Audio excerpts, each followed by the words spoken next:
Hey there, welcome back to Grief Uprooted. I'm Christine, your friend who's walking beside you on the path from grief to growth. Today, I welcome Abigail Galeen Beaudoin. She is actually talking about pediatrics and palliative care. Hmm. Those are two words that really shouldn't go together, pediatrics and palliative care. It's a topic that's never really explored, but Abigail identified like a significant gap in resources for those experiencing medically complicated pregnancies. These are situations where the baby, still alive in utero, but faces a high risk or even death after birth. And this recurring issue is really challenging for the parents. How do you have that conversation with your little one, your living child? How do you say that your sibling may be born dead or may die soon after? And really, Abigail was able to put together two tangible resources. And what I love about these books is they allow the reader to put in their own opinion. They allow the reader to answer some questions, to explore some questions as a family. Today, Abigail takes you down such an amazing path as to how do you have these conversations with children? How do providers have these conversations with children? We explore it all. We even explore, as usual, Abigail's grief story. Her last book that I'm really intrigued by was When Hope Changes. This is anticipatory grief. How does that little one process that mommy is pregnant, but the baby may be born stillborn or may die quickly after birth?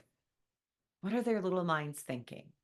Abigail gives us some tips. She helps us learn how to have that conversation and what she would like you as a provider, parent, or caregiver to know when we're going to approach these conversations with the little people in our lives.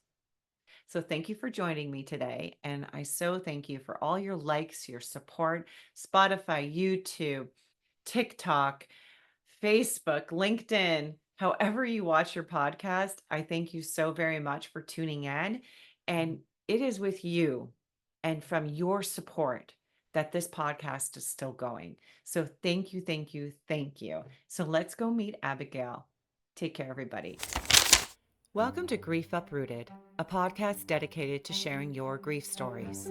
Together, we embark on the mystery of one's grief journey as they learn to live, heal, and be courageous in a world rooted in trauma. Join myself, Christine, in an open discussion to help you uproot the grief in all our lives. I am an award-winning author, professional speaker, and humanitarian in the field of grief and trauma. I want you to be part of the discussion. Welcome back to Grief Uprooted. Today I have Abigail Galeen Beaudoin. I hope I said that right. She is a licensed clinical social worker, a registered play therapist, and certified in perinatal mental health and advanced palliative and hospice social work. That's a mouthful. That is so welcome to Grief Uprooted. I'm so excited to have you here today. Thanks for having me. Oh, I hope I said your name right. Did I say it right? You did, you nailed it. I You're nailed one of it. the few. Hear that? I was so intrigued by your books. It was actually the Montreal Children's Hospital that reached out to me that kind of showed me your titles and were like, hey, we want these books. And I started the hunt to find this author and I found you. And it turns out there's so much more behind the books. Just reading what you do for a living. So on Grief Uprooted, we always ask people, what inspired you to do this? What's your grief story? Like, what brought you to this career? So when I was, I forget how old, I was like probably eighth grade. One of my very dear friends was diagnosed with an inoperable brain tumor. Oh, And so she, I found out, and like that's still like a moment I remember very vividly of like being downstairs, like we did, obviously, like now I'm older than many generations, but like we had like AOL Instant Messenger, we're like, chatting back and forth, and someone told me that she had cancer, and I was like, oh my gosh, what the heck? So then, going through that and experiencing that, certainly from the outside, I wasn't in her family, experiencing it in her family, but I remember visiting her at the hospital and we still like chatted all the time. We talked. Um, and then she died when she was 16. So I was 15 then. So that was the first, I mean, I had lost a grandparent, right? But like that was the first time, like in your emerging personhood, right? Like as a teenager, that was my first real experience where I was, you're kind of faced with mortality. You're faced with, how can I support people? I mean, you're 15, like you're going to be really bad at that, right? Like you're not really the best support person as a 14, 15-year-old. But I just remember that so vividly. And I talked with her mom actually recently. We stay in touch, but I of course asked her permission to share that because it's not really my story. But it's interesting. Like her perspective was like, I'm so grateful you were there for her. But I had so much guilt about that, about how like I wasn't as supportive as I would have wanted to be. Now I can reframe that a bit as like, okay, you were 14, right? Like you were doing exactly what a 14-year-old person would be doing. You're not going to be this like exceptionally like going out of your way to support other people. But I had that experience in that, during that age. And then so as I was, going through like high school and thinking about what I wanted to do in college, I knew I wanted to do a helping profession. I thought I would be like a nurse, and like that's never going to happen. I worked with nurses for a long time and have so much respect, and could literally never do what they do day to day. So I ended up, going through getting a psychology degree, getting a social work degree, and landing in for the first 10 years of my career doing pediatric and perinatal hospice and home health at actually the same agency that cared for her through the end of her illness. So And that was like kind of a full circle experience. And so I was, so lucky to care for, so many amazing families, so many amazing kids. And now recently transitioning to, I do outpatient therapy. So I do psychotherapy and play therapy in a private practice. So like being able to support families even in that way too now is just, it's so special to me. It's so unique. well, and it kind of comes full circle. This is just a side note, been working with people where their past is coming present. Um, Mm, Being like, you know, you're comfortable in that zone. And it mhm. must probably be at 14, 15, you experience this, where a lot of people are not comfortable in that zone. A lot of people are very uncomfortable. And Right. it's, I just want to say, and I'm not sure if I'm wording it right, but that's the gift of your friend. Your friend was Mhm. able to give you this gift to say, you're going to be comfortable in a zone that not a lot of people are. Yeah, And that's so true. yeah, and I often like my brother died when I was 14, Mhm. and I've struggled greatly with that, going, why? Mhm. And you never really get that answer. But I've been able to say, wow, you've put me on a path that's helped so many people. Mhm. And that's really what your friend, what's her first name by any chance? Megan. Yep. Megan. Well, that's Mhm. what Megan really a gift to you when you look at that to be able to work with these people. So, Mhm. in working with all these people, what brought about thinking about writing books? Because that's not something everybody thinks about. What really navigated you towards that to be an author? So it started with my first book was Our Baby is Loved, which is about supporting or explaining to a child that there's a pregnant person in their life who has a baby who may not live when they're born. So it really started because we were having these conversations all the time because part of my work was supporting families in this situation where they have chosen to continue a pregnancy with some kind of um, life-threatening, life-limiting illness for the baby during pregnancy. So I was, we had some great book resources that we would kind of direct families to, and there's some amazing book resources for like a miscarriage or a stillbirth or a neonatal death, and I would be able to direct them to that, and I'd be like, well, okay, you can kind of use this, but if this is more for like after a death, like there was really no great resource for like something is happening in our family. It may end up being a death. We don't really know yet. Mm. So I would coach a lot of these family coach, right? But with their permission and guided by their values, which is important to me, we would talk about what they want this conversation to look like and what really they can share with their children in a developmentally appropriate way, and what information can feel helpful to the kids to get. So that was really the goal, is to, for me now, to create like a leave behind, because I was like, I have this conversation all the time. I also know as a parent, I'm like, how much are they able to remember from this conversation, where they can feel empowered to then share that information with their kids and feel like they're doing it in the way that most aligns with their values, most aligns with what's important to them. I really wanted to leave behind. And I was thinking to myself, I'm able to help all these families that I'm, Mhm. frontline working with, but that's such a small population of the greater families that are going through a perinatal diagnosis like this. So it became important to me to have a resource that I could use, right? Because I'm going into homes and I'm doing that. Like, I selfishly kind of made it for myself. But then also, being able to provide that support in a less, direct way, but so families can still feel like they're not alone. Yeah, and you know what I love about it? I know for a period of time they were talking about let's delete books, right? Because the computer was here and everybody. Mhm. And what I love about that is they can pick it up while it's happening. They can Mhm. have that book with them. They can write in the books like, Mhm. like you have it with you. So if the moment is happening and they're by themselves, they have something securing them in, right? Really a grounding tool that Yeah, goes, oh yeah, this is what Abigail talked about. This is what we learned, right? right. I think that's so important for young little ones to have that, right? It's a security. We interrupt this podcast for a dirty moment. So my dirty moment, I am one of the many that is plagued with anxiety sometimes.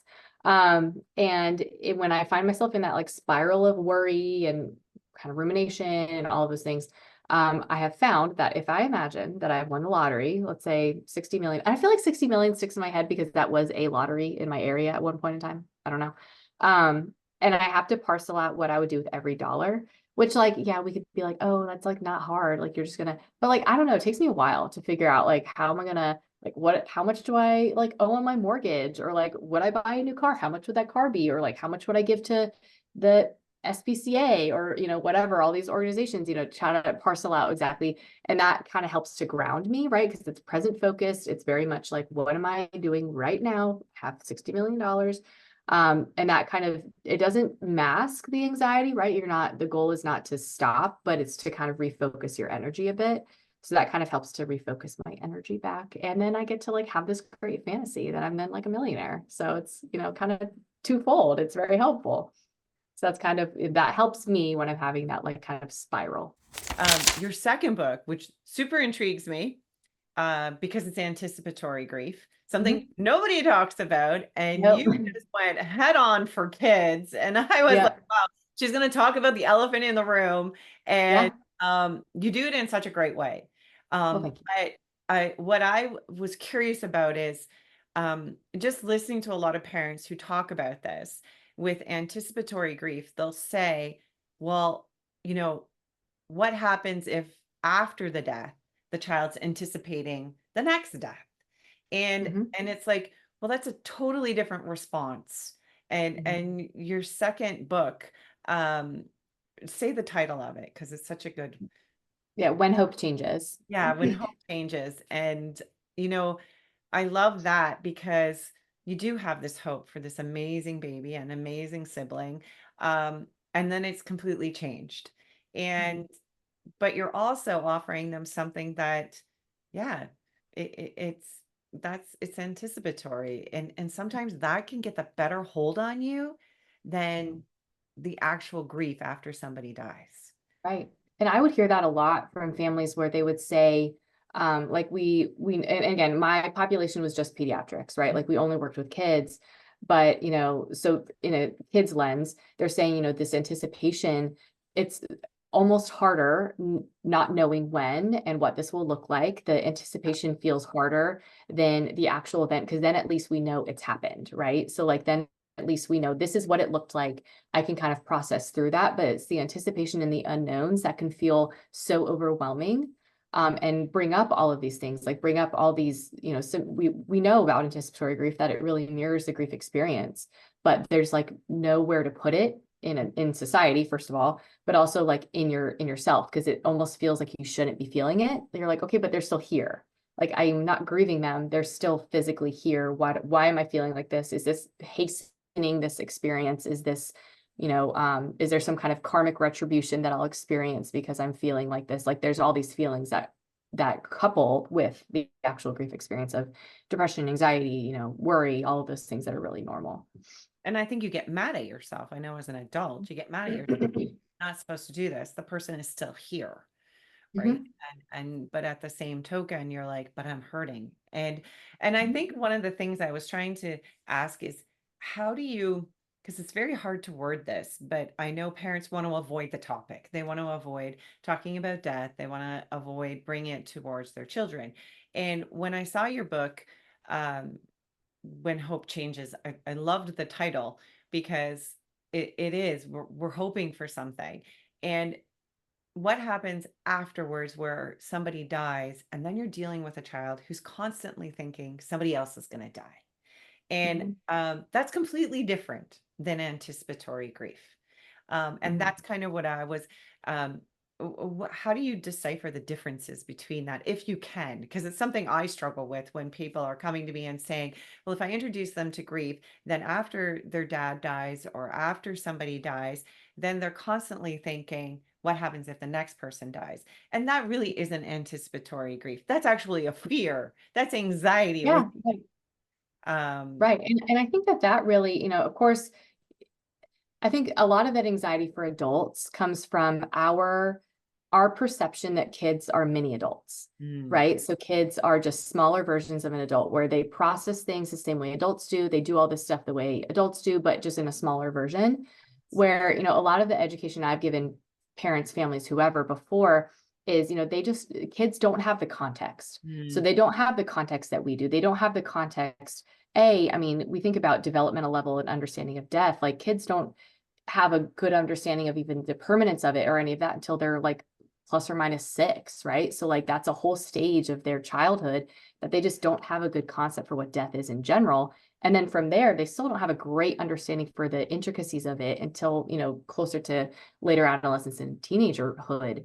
So there's not this great context. So yes, there's going to be this fear because because death and this experience lacks context in their life. Like, perhaps this is their first experience with a death where, I mean, regardless of what it is, right? Like pets, parents, siblings, grandparents, whatever, right? So when this concept is introduced, it's lacking that context of, we know, like, yeah, everything dies. Everybody dies. Everything dies. We can have some anxiety about that because we're human. And, of course, there's going to be perhaps some death anxiety, as we experience these things. But for kids, this is brand new. Like, where do I put this as a kid? Like, what box am I putting this in? This feels really scary to me because now I'm understanding parts of it, but not the whole. So I think that more of that comes from less of like, okay, now you've introduced this topic, like now you've kind of caused this anxiety for them, and more of, you've given them the gift of honesty, which some parents don't feel comfortable with, of, you've explained that this death has happened, first of all, or is going to occur. But now you have the opportunity to shape that context for them. And there's no one way to do that. There's, that a lot of times is a spiritual conversation, perhaps, or, it's really rooted in the family's values of what you want their understanding of death to look like. But it doesn't mean that we shy away from it. It doesn't mean that we're then, we cause this anxiety, now we can't talk about it. And now we kind of backpedal a bit of like, oh, now you're anxious about death. Like, oh, let me stop talking about death then. Because then what's going to happen is the kid's going to shut the door.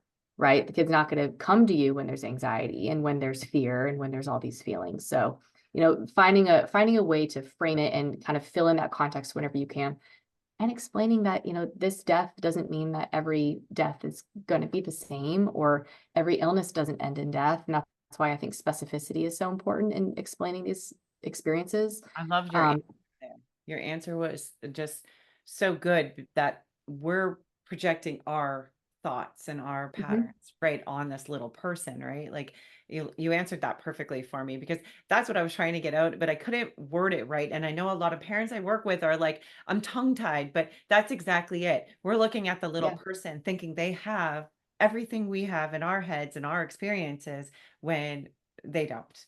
So then they're, Mm-mm. they're in a totally different place than we are. We're going to be right back, Right. and we're going to talk about how we have these conversations, how we bring them up, and what we should be discussing. I'm excited to share this incredible offer with you.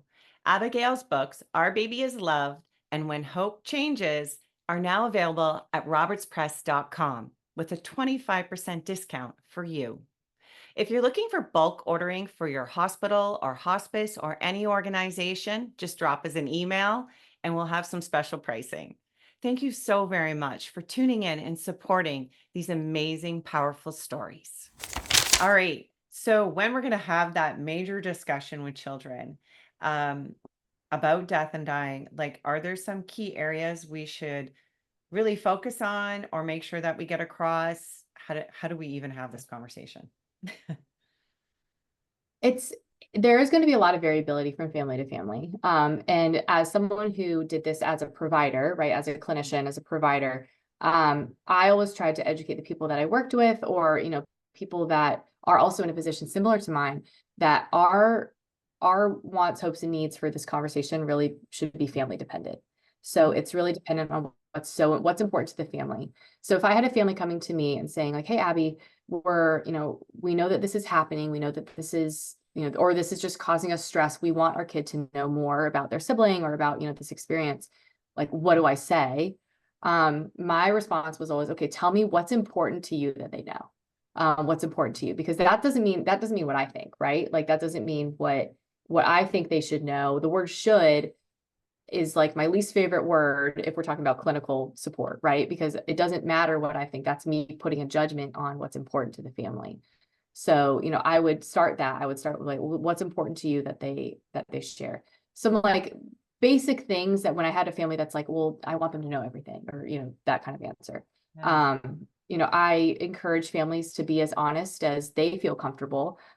Use specific language. So of course, using the words like death and died, we talk about that a lot when we work with kids in this kind of sphere.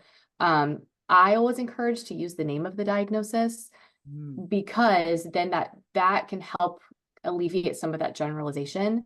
Because if you say, like, I hear people say big sick a lot, and I don't think there's anything inherently wrong with saying like big sick or anything, but I like the specificity, because then if a child does say, okay, well, like now grandma's sick, or now like you're sick, there's less likelihood if I say like, okay, glioblastoma, right? So she has a brain tumor called a glioblastoma, and that, your brain is really important for directing your body's movement and functioning. And if your brain is impaired, then that can, that's harmful for your body, right? So it's more specific. So I encourage some specificity with that. Of course, again, using the language, including them as much as possible. So including them in, visiting if there's a loved one, like in a hospital, like encouraging them to make a decision about what they want that to look like. And also understanding that kids grieve in bursts. So again, we're adults, right? Like, we are putting our grief experience on kids, where like, if I have a loved one who dies, I'm like just real sad for a long time, right? Like that's my experience. That's how I am grieving. Kids don't process like that. So there's been so many instances where a family has come up to me and been like, okay, so my kid is doing this. Is this like normal? Like, is this normal that they're doing this? So like understanding what is developmentally expected for kids to be able to, they have these bursts of like, okay, I'm really sad and then I need to go play. And like, I'm really sad and now I'm like joking around, or anger, or like all these manifestations of the grief experience. I love how you're taking people back to the very first thing to say, what do you want the child to know? I think that's so great, because so many times we need to self-reflect and go, okay, what do we want as parents for this child to know? Um, I love that that's step one. And being specific, I think, helps them process things better. Then they're able to go, okay, I know what this is. We fear what we don't know. So Mhm. often, we're scared because we don't know where we're headed, what's going to happen. Where if somebody is like, okay, here, this is what I need you to know, this is what's happening, I think it makes the experience a little bit easier to digest. And so true about bursts. You can, 1 minute and I think that's what's so confusing to adults, to teachers, because you have these children in school, and 1 minute they're laughing and giggling, and the next minute they're crying. And I Mhm. think that those bursts are really hard for us as adults to go, what's going on? Like, Right. why are you? And I know with that heavy sadness, I've started calling it melancholy. I've started to say it because people will come in and say, I'm depressed. And I'm like, well, in the first year of grief, it's really not diagnosed as a mental illness. This first year is really you experiencing things. And melancholy is this deep sadness that just doesn't lift, but you're Yeah. capable of surviving your day. It's Mhm. actually very odd feeling. And sometimes you watch kids where they're extremely sad, and then the next minute, they flip. Yeah. Um, and I guess, what do you wish that people kind of knew when they're approaching these kids? Are there anything like, as yourself, that caregivers you think would be great if they knew this when approaching, talking to have this conversation with their little one? I wish that we as just a society and understanding grief in general understood that it doesn't have to look a certain way. So that again, the question of is this normal comes up so often, It does. or and that it doesn't have to have a timeline. And for me, I think especially talking to you who like has like grief is what you do, right? So like me Mhm. saying grief doesn't have a timeline, you're like, yeah, I know, right? But it's so often that I hear that we're like, okay, we should be feeling better. We should be like I had a family tell me that one of the I don't know if it was a nurse, doctor, whoever, a provider at the hospital told her that like, well, kids usually grieve for about 6 months. Like, so like the brother should be like fine. And I'm like, ooh, so like, of course I can't like be like, oh no, what are what is she talking about? But I just kind of said like, well, that has never been my experience, that there's any kind of timeline. I think we just need to watch, and support him, whatever that looks like. So I think that having timelines in your head and having a perception of like, okay, this is what this needs to look like, Mhm. that's not always going to be realistic. One kid could do something very differently than another, and there's really no timeline to expect what it should look like. I'm going to stop you right there because that is my biggest beef. Uh, Mhm. and this is how I explain timelines. First off, grief is integrated. I always tell people this has to be integrated into an individual. And when we did the HUGS program, helping understand grief, we did it in the school system. And when we ran the program, everybody was like, I don't understand why these kids are still grieving. They're still having, and I'm like, it has to integrate. And this is how grief goes. You're a child and somebody dies. Say it's a parent, say it's a sibling. Then you graduate from school. Where's that parent? Where's that sibling? We're grieving Mhm. again. Then you Mhm. graduate university. Where's that human being that's supposed to be next to you? Like, where's your best friend? You're grieving Mhm. again. Then you Right. get married. Somebody's missing in your wedding party. Where's that person? You're grieving again. So it's an integration. It's not something that 6 months I'm going to cry and then boom, I'm good. There are people, even colleagues I work with, who say, do not talk to me. My parent has died. I know you're the grief lady. You're going to start asking me. I'd be like, I'm not saying nothing. And they're Right. like, Right. don't bring it up because Uh-huh. it is an integration into who you are. Mhm. And Yeah, I that's so find true. that, yeah, people just want to say they're over it. I might be over it after 6 months for like 3 days, but then I might Mhm. fall right back and go, oh, I don't know what I'm doing. I'm lost. And that's those bursts you're talking about. Yeah. But that part of integration just always shocks me. And I think that's one of the main purposes of the podcast is for them to realize that you grow with grief and grief grows with you. It's always there. It's always integrating. Mhm. Um, and the fact that someone like you exists now is just phenomenal because I would have loved it as a child.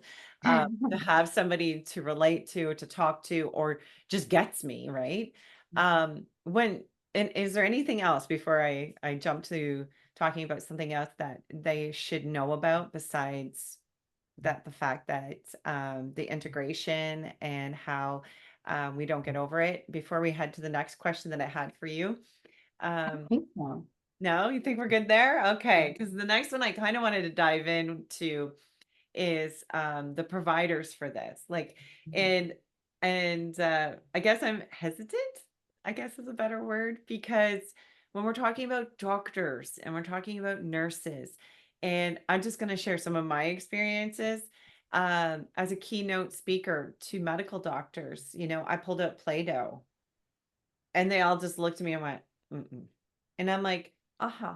And they're like, no. And I'm like, I don't know a better way to help you understand this concept for children. So we're going to play. And a Mhm. lot of them were like, no, I'm not doing it. And then months later, got some emails and they're like, I have Play-Doh in my desk now. Right. Right, And right, right. I just wonder, like, as medical providers, what are some of the things that you think? And this is not like that is the farthest thing that people think these people are taught about grief. Oh, Like totally. Yeah. when you go to be a medical doctor, there's a course on grief. There is not, right? Mhm. And when it really, it's amazing to me when I've met psychologists, I've met people, and they'll say to me, Grief 101 is not a course anymore. Like that was Right. not, it's getting better. I love that the local university calls me up because they're studying me. And I Mhm. laugh because I think, well, there was nothing when I was a kid. We just kind of just did it. Yeah, Right. yeah, yeah. And so, what do you think providers should know or maybe have in a toolbox for themselves? I the biggest piece for this is like, because I obviously I worked with different levels of medical providers for the last, 10 years, 10 or so years. And I wish that we could, A, understand that hope has to thrive in these situations. We Mhm. have to have hope. Families have to have hope. Hope is not denial. Hope is not, the thing that's going to prevent us from healing. I think hope is so vital, and we have to be able to carry that. And we as providers have to be able to support that for families. We have to be able to be okay with talking in, like, speaking hope, right? Because you'll get families coming in, and I hear providers say, like, well, they're in denial, they don't understand, they don't have a good understanding. And what they're saying is, like, the family should, again, the word should is, again, something we should just strike from our vocabulary as support people, I think. But they should be more accepting of this situation. And, like, my perspective, people can have different opinions about this, and that's okay. Is I don't think that there's a world in which we should accept. Acceptance meaning be okay with, right? Should accept that, your child is dying, or that your brother is dying, or that your sister is dying. I think that there's levels of understanding it and, like you said, integrating it, right? But the expectation of them, like, not feeling sad about it, not feeling worried about it, not hoping for this treatment to work, not hoping for this next thing to work, is so harmful, because that then creates this divide where the providers aren't understanding and the families are upset about it, right? The families know that they are not being understood. So it creates this divide versus, how hard is it to just to say, you really hope that, that there's going to be a miracle. I hope that there's a miracle too. If there's not a miracle, I have some questions I wanted to talk with you about, or I wanted to just know your perspective on some things just so I can best take care of you. I've never had a family who's been kind of, off put about that. You're kind of respecting the duality of it, but I've never had a family be off put by that. So I just don't feel like that's going to be disrespecting the child's illness or child's, progression through this illness. I just think that that's something that is so vital, is respecting that there should still be hope Yeah. and that it's normal. Yeah, definitely. And you see the divide, like even in the guests I have on the podcast that have lost children. Um, Sometimes there's a division between the doctor and their child, um, because that connection wasn't there. Mhm. And so they have this heavy blame. And then their children, um, you know, can pinpoint everything. And Mhm. they've overheard mom and dad talking about it, and they'll out and out say it because there's no filter there, right? Like that doctor allowed my loved one to die, but they'll be like, oh, that doctor killed my brother. And you're just like, whoa, back up, Yeah, right? yeah, And yeah. and there's just that honesty of what they're thinking in their head. And sometimes, as providers, I think that's one of the key things is to create that hope and to create that connection. Mhm. Because it's difficult for everybody. I cannot imagine being a doctor or a nurse or yourself Mhm. working day in and day out in this type of environment. I think as caregivers, you need to care for yourself. You need to be able to put it into perspective. And there is not a lot of resources for people like that. There's not a lot of stuff out there that support them. And I think that's why we need to start talking about the topic. We need to start bringing awareness towards this and being able to say, this is okay to talk about. I'm going to throw a loop at you. And just as we're talking and everything, I'm thinking as a play therapist, is there anything you have in your pocket that the listeners can take away that would help them even calm a child, or a little technique or something that would help a little one that's kind of dealing with this? There you go. Um, so that's totally fine. So I do play, I obviously do play therapy, right? So I have used some directive approaches. So like I'm generally non-directive, and like without getting into the weeds, basically like I allow the kids to kind of guide where we're going, right? It's, very child-led. But I think that one thing I have found to be really helpful is having a dollhouse. So this is going to sound really funny, but I would bring dollhouses out, to when I would see kids in the home. Now I have one in my playroom. Obviously, kids use it all the time, but can be so helpful in integrating some of these family dynamics, right? So, and because the point of play therapy for me is that kids are using play as their language to kind of process what things are going on in their life. Like they don't then have to verbally express like this is hard because, but I think that sometimes gendered toys can be so like we don't see them as being as valuable, especially when they're more like quote unquote feminine. But having the toys like that allow to process, family dynamics, nurturing, failed nurturing, like all of these themes that you see in play, is so valuable. And I would bring it out to families with, 3 little boys, or I would bring it out to families, or I would use it with patients. And, it's just so interesting to be able to see. So having something like that, if you're thinking more non-directive, and medical kit. So I would bring out a medical kit, and we would just, that kind of stuff can be really helpful too. As they're processing like, oh, this surgery, and, I've had kids perform surgery on me, or I've had kids, give me, how many shots have I gotten, right? Like kids give me shots every day, or I have like a working stethoscope in my playroom. So there's so many things I think that kids can use to process kind of their experiences. And sometimes it's more literal where you're using a medical kit, and sometimes it is more kind of metaphorical where they're having the dollhouse and the parents are gone, right? So the parents are out here, or the siblings are gone, and it can just feel so, it can help them integrate some of that information for themselves. Yeah, that's so great. And this isn't a plug for Melissa and Doug, but they've got some amazing stuff like that. Yep. They have an amazing line. I use their the foldable dollhouse. It's like wooden. It's, I mean, I have it in the room right now, but it's like pink, and I really like it because it's really simple. Because I like toys that are really simple, because in that I'm not putting a lot of like, I'm not projecting with a bunch of details, right? Where like the kids can just use it exactly how they want. And I have, a lot of their little dolls, and I think that that's really like kind of the bread and butter of it, is being able to have the kids be able to project how they want. But I use their Melissa and Doug folding dollhouse. I had it at my old job, and I have one here too. I have the medical Right. kit. And Yeah. I just think, and it's really just telling, my parents and listeners, go out shopping, buy some toys that allow them to express themselves. And I think people complicate it so very much. Like I have the emotional dolls behind me and pinwheels and things like that. And I find that kids come in and just pick them up naturally, and they start using them. And when we do grief camps, we bring a lot of toys. I always bring a Jack in a Box. I have some really old Jack in a Box, and you do the wind, and then all of a sudden the thing pops out. And I always use that for post-traumatic stress. People are always like, what does that mean? And I say, once you're scared the shit out of yourself, and then you do it again. Yeah. You're like expecting. Yeah. And I'm like, here it comes Oh, again. that's so cute. Yeah. So it is one of those things that toys can be used not only for children, but for adults. And it's interesting to watch and how that goes. So share a little bit about your books, because we are going to have them on robertspress.com, which I'm super excited about. And so I just kind of wanted to share a bit about what each book would be used for. So let's go with the first one.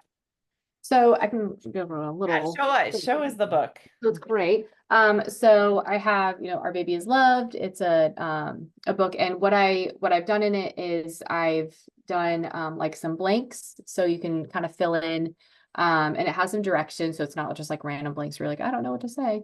So it gives some direction about like how to explain. It really walks through, basically like, our loved one, mom, whoever, again, that's fillable, is expecting a baby. We're so excited. The baby, doctors have said that the baby has this diagnosis and this is what that means. And we don't know what the future will look like, but, regardless, you can always come to me. You can feel how you're feeling. I'm always here for you. You don't have to do this alone. So it kind of walks you through all those steps where like it's really kind of, if you had never shared anything with your kid about the diagnosis, it could carry you through that whole explanation. That's really what my hope was, because I think that parents are very normally, this is a very normal, common experience, is really anxious to have that conversation. Yeah. Of like, I don't even want to do that. And I'm like, oh yeah, of course you don't want to do that. You And shouldn't have to. and when I see it, child life specialists that work in the hospital, Mhm. palliative nurses, those type of people will be able to use this and Right, walk right, through and fill it out. So even if a parent is like, I don't know if I can have that conversation, what a great resource for hospitals to have. And when right, they're working with those children to actually fill it out. right. It's a great idea. And it's And I kept it very non-religious, I mean, there's not any specific spiritual elements. I think this conversation is always inherently spiritual in some way, but I also wanted it to be across the board, like it can be used for anybody. yeah. Because there are some really helpful books, but they all have kind of a spiritual or religious bent to them. And that wasn't really something I would find exceptionally helpful for everybody, right? That could be really useful for some families who that's really important to them to see through that lens. But I had plenty of families that didn't really have any kind of Mhm. orientation one way or the other spiritually. And I also wanted to include like kind of like not like tips and tricks, like this is like a really fun, light conversation, but just some things in the back where it talks about like, okay, this is how you could explain like how they can bring the child to the hospital. How, if it's important to you to have them meet the baby who died. Because that's something I get asked all the time, like, is that wrong? Like, should we not do that? And of course, that's a personal decision, right? Like every family is going to, but just like kind of things that can help that process, because that can sometimes be really, really helpful for the family to have that and those memories later on, right? Of, your child was able to do that. Like that can feel really powerful. So I wanted to leave with a couple of like, kind of what to do when kind of things at the end too, which I think is helpful. That is really, and I love like, I feel like the spiritual part of it, religion part of it, that is your blend as a family. So I believe Mhm. that's something very personal. So I love that Yeah. you've kind of created a blank slate. And if you want to add your belief system to it, you can. And you can blend Totally. that in because you're filling in pieces too. You're filling Yeah. in. Yeah. So this is a very personal story for you that you're just getting those questions to help you. And I loved the other aspect of um, really those little tips and tricks, because sometimes people need to hear that because we're so busy with everything happening that we start to go, oh, that's not what society accepts. And I've seen so many pictures of the death of an infant in the arms of a sibling. And Mhm. it is okay. I'm going to say this out loud. It is Yes. okay to take a picture of someone Mhm. who is dead. Yes. So many times, a baby that has died. There was a book out called The Most Important Picture. And I Mhm. actually had somebody on a podcast who was a photographer of infants who died. Mhm. And she volunteered her time at the hospital. Yeah. And these pictures were beautiful. Mhm. And it really is a gift when you're integrating that grief through all those years and you're capable of saying, here's a picture of myself with my sibling. Right. But it was a stillbirth or the baby had died soon after death. Right. So all of that is totally okay if that's what Mhm. you need to do and you want to Yep. do. So get me Yep. to the second book. So the other one, When Hope Changes, I structured it very similarly. So this one was very much easier to write because I could, kind of workshop some of the stuff. But similarly, there's like little blanks to fill in. Mhm. And it kind of walks through that conversation of it really kind of the idea is maybe something's changed, like the diagnosis, maybe the loved one is transitioning to more palliative care or hospice, or maybe this is a new diagnosis that has, a poor prognosis, right?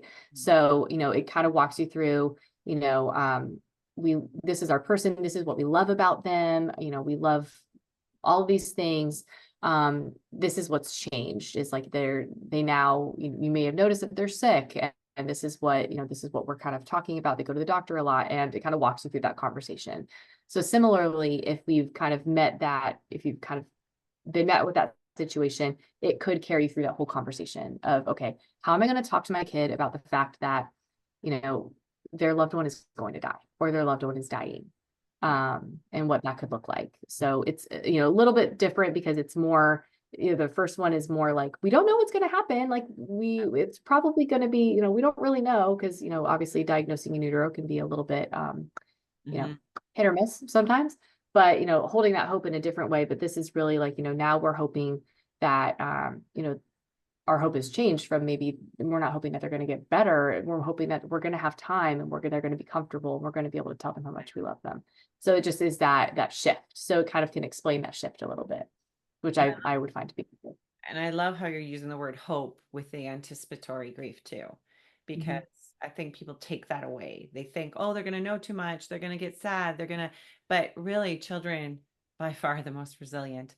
And when they have that information, they're able to process and then kind of go, okay, what am I going to do with this? Right. And that understanding, I think, relieves so much anxiety, so much Right. pressure. Well, because they usually know, right? So like I've worked with That's so so many true. kids, so many patients, right? The ones who have the illness, and their siblings, and like they know. So Yes. I think that what happens too is their imagination can be far worse than reality, where it can just really take them down this road where they're like, okay, everybody in my family's dying, like the world is ending, where you could really give them this information, and that could alleviate, like it could feel really scary because you're telling them this scary thing or sad thing. But it sometimes for kids are like, oh yeah, I knew that. Like I knew that they were sick, or I knew that already, or I knew that my body wasn't working like it should, or whatever the conversation looks like. And you're giving them that context, and you're allowing them to then come to you. Yeah. You're building that trust. You're telling them it's okay that we talk about this. I'm sad that we're talking about this, but I can handle it. Like I can handle it as your parent, for you to ask me questions, or to come to me when you're feeling upset, because I'm with you, and I'm on this journey too. Yeah. And the book becomes not only a resource they're using, but it's kind of like a memory book too. They can keep that with them. Right. And as years go on, they're able to have this reference back. And if your mind, as you age, you tend to forget things, they tend to jumble up, having something like this and going, I wrote in this, and this is the experience I had. Yeah. Phenomenal resources. So great. Thank you. Thank you. Can't thank you enough for joining us. Well, And thank you for having me. wonderful, wonderful. And so everybody out there, if you have any questions or concerns, or you just want to share your thoughts about this episode, don't hesitate to reach out to us. I'm sure Abigail will come back to answer some of your questions.